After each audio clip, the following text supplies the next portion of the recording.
God have mercy. I was preaching one Sunday night years ago in my church, and I was preaching on booze. I had a liquor bottle in one hand and a beer can in the other. Had a handkerchief wrapped around him. The Bible says, touch not the unclean thing. And I was preaching. Boy, I was slobbering all over the first 3 pews. I was preaching.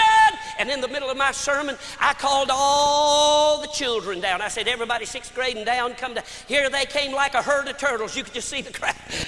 Here they came, filled up the whole front from side to side.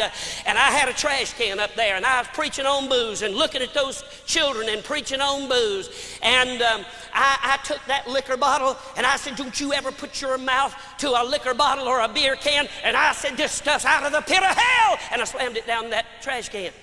Well, in the bottom of the trash can, I had a candle stuck up between 2 rocks and a bunch of gas and lighter fluid and stuff in there. About burnt the church up, folks. But anyway, they didn't know it. Only I knew it. And boy, when I slammed that liquor bottle in that trash can, I had a man on the lights. It was dark as a midnight hour out that night.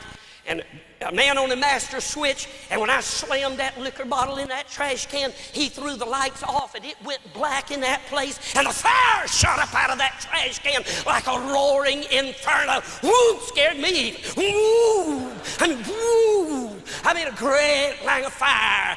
And I still had that beer can, and I looked at those children through that fire. They were scared to death too. I looked at those children through that fire. I said, don't you ever put your mouth on a beer can! And they won't either. No, they won't. Them old-timey preachers, you scare the devil out of them. Did you know that? Yeah. Listen, I tell you what, if I die, they won't do it. They'd be afraid Pastor Brown would come up out of the grave saying, don't you ever